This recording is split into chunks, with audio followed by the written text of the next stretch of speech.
Hello car lovers, driving the 2025 Mazda CX-5 Signature. All right, this is the all-equipped version. There's quite a few versions available, and they are all logically spaced out. Just a few headline facts. This is the last model year for this vehicle. It's been around now for the better part of 7-8 years. It's a compact, but a very small compact crossover. I'm going to just go over a little bit of the specs right now. The 2025 Mazda CX-5 is a small, compact crossover. The 2026 will be all new and coming out in a few months. There are currently great deals for the 2025s. CX-5 styling, which was the head of the pack for so long, is beginning to age slightly. It still looks good though.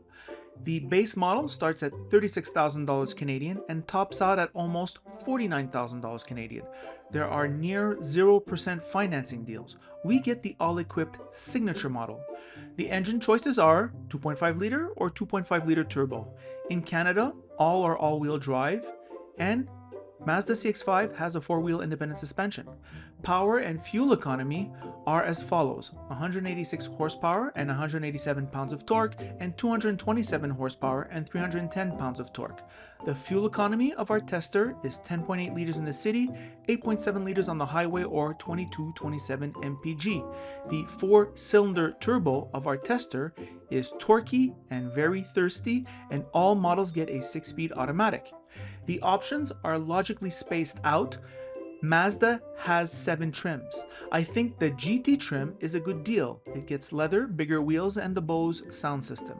Our all-equipped Signature gets Napa leather, heads-up display, and increased aesthetic qualities on the outside and on the inside. As you'll see on the drive, the seat comfort is okay-ish, sound deadening is near class leading, the infotainment sucks, the interior quality is light years ahead of everyone. Mazda CX-5 is charming and very reliable. All right, back to me now. What to say about this vehicle? Well, this is my work crush. This vehicle, it's my almost. You know that almost colleague. You know that woman or man that you meet at work, and you know you're married. You know it just clicks, right? But you've already got a wife. You know, and that's kind of like how I feel about this vehicle when I drive it. It's like, oh my God, if I didn't have a car I love so much, I would love this car so much. And that's kind of like been my story with Mazda for the better part of a decade now. I love these cars. However, I'm always into something else. You know, but this is definitely my work crush. It's so good. Of course, it's not perfect, and I'm going to explain why. All right, so I'll just break it down. I'll just go through my regular routine and break this down systematically. We'll start with the exterior styling, which I find in the last 6 months has aged slightly. It seems to me with the new CX-70, with the CX-50, and also with the CX-30, I just feel this one looks like the oldest one. And wasn't so maybe just a year ago, but the styling is just kind of like, especially from the rear 3/4, getting a little bit old, a little bit bulbous, not sharp, just lacks that tone. It's not quite toned. And that's what I have to say about the exterior styling. It is very good. It is no longer as great as it used to be. That's my personal opinion. On the inside now, well, this is the smallest of the compact SUVs. In the front, there's room, there's no question. Here, on the right transmission well, it is kind of tight a bit. They did put a padding, but nevertheless, it is kind of feels a little bit constricted. Here, Ross and I are not rubbing elbows, but almost. There's maybe about an inch room, so not a lot of room there. Headroom is fine. So from a space perspective, you're not lacking space. It's just you're a little bit cozy. You're just a little bit cozy. These seats are comfortable. I've been in it now for well over an hour, and I just feel that here the bolster of the legs is just a little bit hard. But apart from that, I don't know if that's a signature thing, but it seems to remember, I remember trying the Mazda CX-5 Sport, and it wasn't that bold. I don't know. I'd have to sit back to back in one of them. I have a mixed feelings about these Mazda seats in the CX-5. Sitting in back, there's room for myself sitting behind myself. However, it would be tight for me sitting behind Ross. So there couldn't be a Ross in front sitting behind him, another Ross. It would not work. So 2 6-footers, it would not work. So this is really a 2+2, right? If you know, some people are just naturally short. You know, the average height in the family is like 5'8". Great, no problem. You can have 4 people in this vehicle. The trunk is on the smaller side because this vehicle is just a bit smaller. There's nothing sinister. It's just the way it is. From a visibility point of view, okay in front, okay on the side, okay rear 3/4, not the end of the world. In the back, okay, but because of this big rear view mirror, it makes it like just, I think it's slightly above average. Very good Mazda on that level. There's no complaints there. The road and wind noise is subdued, especially on the highway, which is very good. Here on the interior, I would say soft touch here, soft touch here, soft touch here, soft touch everywhere. This is a high quality affair. Super high. This is the high level soft touch. It's not the cheap soft touch. Here too, even here, this fake wood trim, this like fake chrome, the ventilation hubs, which are 3D, which when you interface with them, very high quality. Same thing with the knobs here for the climate control. The half digital dash is fine. The leather steering wheel is wonderful. You get the stitching here, which is way above average. The grips here, 10 and 2, are excellent. The controls for the self-driving, pretty intuitive and straightforward. This works for me. You need those driving aids, especially the adaptive cruise. That's so important in Montreal when you have like that crazy Montreal trail. And here I'm at 35 and we're doing this. There is no problem. All right, so this is very good. I'm going to talk about the infotainment. I've been harping now for 10 years about how this thing doesn't work. Ross has been less hard with me. Off camera, we were doing our usual battery of tests, and we were gonna test the sound for the Bose just to make sure everything is like I remembered it. And I said, Ross, why don't you put it on FM 92.5? He couldn't find it. He couldn't find it. He just put it on the Siri XM.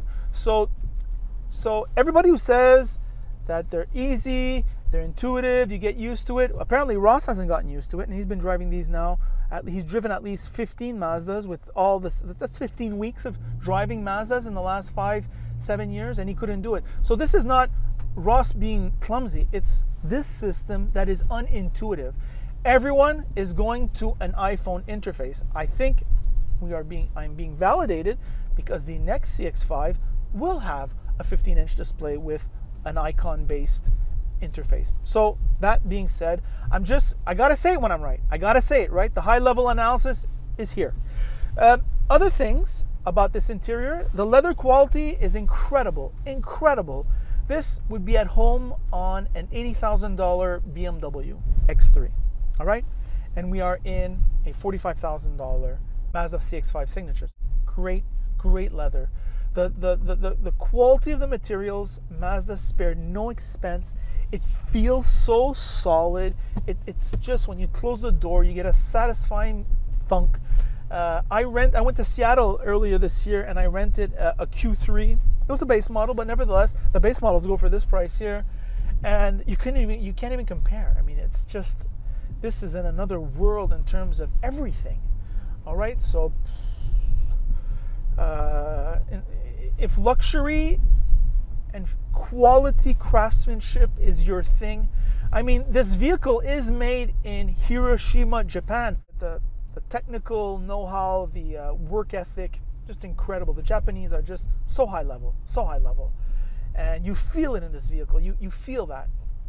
So we have here a heritage. We have here delivering on the goods. We have here a very reliable, you know, we always dream of having German class and this aesthetic quality with the Japanese reliability. We're kind of getting it on the CX-5.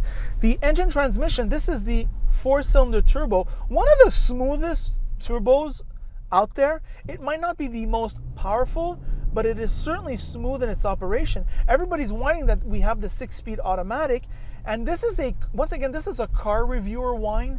Sometimes the people in my industry get a little caught up with themselves, and they're saying, oh my God, why doesn't it have like an 8-speed automatic? Well, the 6-speed automatic, I never met a Mazda owner complain about this transmission, ever. I've never met a Mazda owner go to a competitor with a CVT or an 8-speed automatic saying, listen, I had a Mazda before, I loved it, except that 6-speed automatic, I just couldn't take it anymore, so I sold my vehicle and bought something else. Never. The Mazda drivetrains are they're excellent, they're very good, and they're reliable, so shut up. The one flaw, though, I would say is the fuel economy, especially in the super high-tax jurisdiction of Quebec where I live. Mazda just charms you so much. When you're sitting here, we're driving around, the suspension is somewhat firm, you could say, but certainly the ease of driving is welcome. It's certainly not jarring. It's certainly not a distraction. I'm here on the Montreal Trail. We're hitting the bumps, these boom, boom, just flying all over the place. And Mazda CX-5 is taking them in stride, and it's just a winner. It's just such a total winner. And we're November 5th, and in terms of there are finance rates right now that are very attractive from Mazda. If you want to pick one of these up, I think you can get this. And remember, the cost of a vehicle is not how much the vehicle costs. It's not what the dealer gives you. It is how much you are paying per month multiplied by the number of months. That is what a vehicle costs. Period. All right. And you have to factor that in. You do get a heads-up display. You do get a panoramic, and you get a sunroof, but you don't get a panoramic roof like its competitors. Kind of a bummer for the rear passengers on a gloomy day like this. So those are my scattered thoughts, I must say, on the Mazda CX-5 Signature, my work crush, and I just love being here. I love it when Ross tells me we're going to test drive a CX-5 or a CX-50 or a CX-30. I look forward to my test drive, right? There's some cars that I test which I instantaneously forget. And when I wonder how they go, I have to go back and look at my video. Whereas I don't have to look at my Mazda videos. I know exactly how they drive. They leave an impression on me. It's a winner. It's a winner. And in the French version, Ross and I were playing the game, which version would you buy? And Ross, who's a more conservative buyer, he keeps his cars 20, 25 years, right? He's one of those Dave Ramsey types for American viewers there, saving money, thrift, hard work, the deferral of pleasure. I practice that, but boy, Ross he's sort of like the character Obelix, he fell into the thrift potion when he was younger. Now he get out, and we can't give it to him. We can't give him that potion anymore because or else he's going to drop dead and die. We don't know what's going to happen. He's in it. That's what he does all the time. And fair enough. It works for him, and it works well. It serves him well. He said he would like the Mazda CX-5 GT with the non-turbo 4-cylinder engine. That's a great choice. And you know what? They're selling pretty cheap. They're almost the same price as the CX-30. And a hell of a lot cheaper than the CX-70. So if the space is convenient to you, if you don't do too much mileage per year, this is still, objectively speaking, a top 3. I think it's my favorite. I think I would go for the Mazda CX-5 Sport. And that is the review. By the way, if you like this review, like it. If you don't like it, don't like it. And if you really like it, well, then of course you should subscribe. What the hell is wrong with you if you haven't subscribed yet? And that is it.